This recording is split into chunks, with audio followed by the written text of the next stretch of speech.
The first film starts with the last age of the Republic, which is it's getting tired, it's old, it's getting corrupt.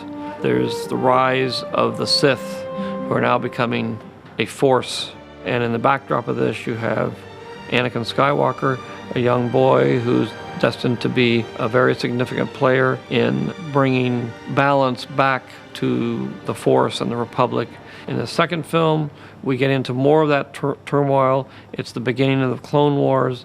It's the beginning of the end of democracy in the Republic, sort of the beginning of the end of the Republic.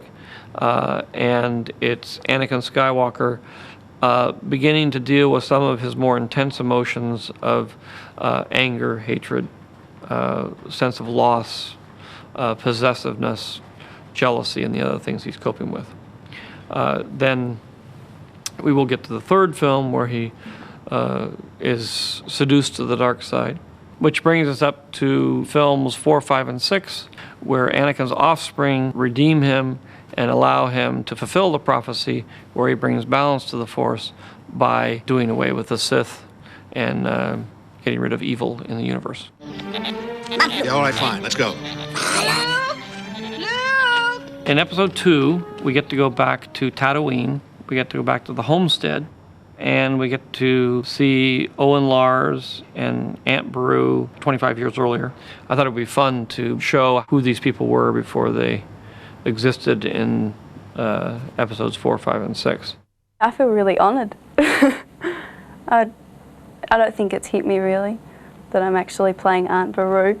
It's quite amazing to step into a role that already exists. I mean, to be able to watch what another actor has done 25 years ago. So I have episode 4 to watch what Phil Brown has done as Owen and to try and do it service in that regard. I watched Beru's part 20 times or something just to see how she acts. When Luke wants to go off and join the Empire and fight, Owen's sort of saying, no, I don't really want that to happen, and he's doing anything he can to stop it. But Beru sees it from Luke's side as well and sees that that's his dream as well, and he really wants to do that. You must understand I need you here, Luke. But it's a whole nother year. Look, it's only one more season. Yeah, that's what she said when Biggs and Tank left. Where are you going? Looks like I'm going nowhere. I have to go finish cleaning those droids. Oh, and he can't stay here forever. Most of his friends have gone. It means so much to him. I'll make it up to him next year. I promise. He obviously doesn't want to see Luke go and do what Anakin did.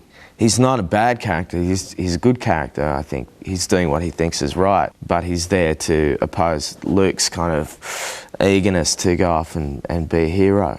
It's funny because all my friends are huge Star Wars fans, and so they went pretty berserk. I think the only person more excited than me was my mum. She's a big fan. It's proof that dreams really can come true if you try enough. Working with George, he was genuinely excited by being in a set that was a recreation of a set from episode 4. We shot the original homestead in London on our stages, and here we're shooting our stages in Australia, so we're shooting our same sets here in Australia instead of in London. The set that we're on here is basically the homestead kitchen from episode 4, or the original film, and it was one of the studio sets in the first film from the Tatooine environments. And initially when we heard about what the storyline might be for episode 2, we had to find out what information we could actually find from the archives at the ranch. Of the reference things that we had to work with on the first film, we had the drawings, the technical drawings and stills from the film, but there were very few images from the first film in terms of stills reference that we could use, and in fact this is the only one that is left from that time. So this is the one bit of reference that we've been using to recreate this room. So we've basically reproduced it as it was built in 1975 or 6. The aging and the finishing is a little bit rougher than it was in the time we saw it before. Basically George thinks it's not as well kept at this point as it was as it will be. So everything in here is still in that sort of feel of Tatooine technology and Tatooine utensils and Tatooine equipment, but it's all slightly different things, but the spirit is sort of still living there. This set, like a lot of Tatooine sets, is mainly it's about where the Skywalker family comes from and their history. And I think everybody who's sort of into the Star Wars world probably feels quite in tune with the Tatooine environments, and certainly on Phantom Menace, I think everybody had a little special feeling of connection to when we were going back to the Tatooine environments in Tunisia. We're basically using a mixture of location work and set building, and we're doing roughly the same things as they did on Episode 4, which is building the Homestead Kitchen, which is here, and building the Homestead Garage, which is also in the studio here. And then for the other environments, which are basically the courtyard of the homestead, the sunken troglodyte pit, and the dining room, which is one of the rooms off the troglodyte, actually on location in Tunisia. I think in the end there's something quite spiritual about going back to the original location for the homestead, probably in George's eyes. I think it's fascinating for people to know where all this came from. It was quite a buzz to be on a set that had already existed and had been recreated 20-something odd years later. Working with George, he's great. He's sort of a mixture of giving little bits of advice on how he sees his take on it. He let me do what I felt like I naturally wanted to do, and then, you know, he was like, that's cool, or pull that back, or, you know, throw that away a little more. As soon as I met Anthony Daniels, I think he said something to me from the very first film that he did, which was Episode 4, and told me a couple of stories from that, and we sort of stumbled through that scene together. You know, I suppose you programmed for etiquette and protocol, and he's like answering me back, and I say, shut up, all right, shut up. And he goes, shutting up, sir. Protocol? Why, it's my primary function, sir. I am well versed in all the customs. Can you speak Bocce? Of course I can, sir. It's like a second language to me. I'm as Yeah, all right, shut up. I'll take this. Shutting up, sir. I suppose as much as George Lucas's Star Wars, so is Anthony Daniels, because he's been there since day one. George has always said that the whole Star Wars trilogy is told through the eyes of the robots. Do you know, the weird thing is, being here doing Episode 2, finally, after nearly 25 years, I'm beginning to understand how it becomes this story. In Episode 1, C-3PO is being put together and he has no outer coverings. In this one, we get to see his outer coverings put on, but they're all a mishmash of used parts, and they're steel and painted and not very attractive. You know, I see people in beautiful costumes. Amidala, fabulous. Me, I'm wearing junk. So you get to see him advance in terms of his eventual reality that we will see through Episode 4, 5, and 6. And it may give people a clue about why 3PO has always had a silver leg. You know, how come? Everyone wants to know. It's because he's always built out of junk.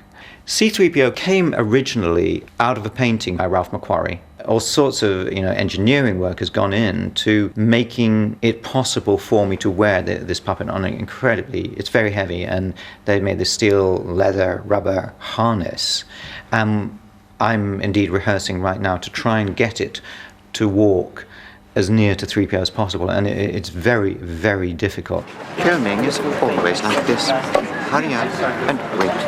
Very quiet, please. Stand by for rehearsal. Yesterday, I got to make the big transition, which was weird. So many fans have said to me, well, it's not 3PO without, you know, clothes on and all that kind of thing. And I was glad that 3PO was getting dressed. It was great to be there that day when that happened. And I hope the audience get a buzz out of that. I'd like to think there'd be a little, now he's back sort of thing. If we get into too much trouble, we can just leave it on, because we're really going to see it go on in the close-up anyway. So there he is, all put together out of a bit of this, bit of that. One of the things I like about this script is it ties up all sorts of little ends and thoughts that I had, and certainly I'm sure the fans did, about 3PO's beginnings. We seem to be made to suffer. It's our lot in life. He is somebody who's not had the most comfortable life. Basically, all 3PO wants is to have a quiet life and to care. He starts out as a droid, he ends up as a droid. He has a very unhappy droid life in between. What can I tell you? It was a genuine shock for me to find out that Darth Vader, Anakin Skywalker, was 3PO's father. I hope 3PO never finds out. Can you imagine? Can you think of the therapy sessions that would have to go on after that? 3PO lying on the cutting. Darth Vader, my father, my. A lot of the issues that are in films 4, 5, and 6 become much clearer when you begin to realize what's behind the issues and how things came to pass. Because there's a lot of things that really are alluded to in the last 3 films, but they don't make much sense unless you really get the gist of what happens, and you really have to have seen 1, 2, and 3 in order to get it all. You get to see the universe, kind of, in the first 3 films. You know, you get to go to the Senate, you get to go to the center of the galaxy, you get to go to these very sophisticated planets and all this kind of stuff. And you're seeing things that are very sophisticated. You're seeing very sophisticated aliens, all kinds of things that are digitally created, you know, large scope, very vast scale and everything. So then when you get down to episode 4, it's all very small. You know, everything's real tiny. There's no scope to it at all. And it's in a very small corner of the galaxy. You talk about those things, but you never ever get to see them. But of course in this thing, you'll have already seen all those things, so you'll know what they're talking about. And you'll know when he's saying, you know, I'm stuck here in the far corner of the galaxy, you'll know what he's talking about. And you'll realize that he is stuck in a little dim corner of the universe.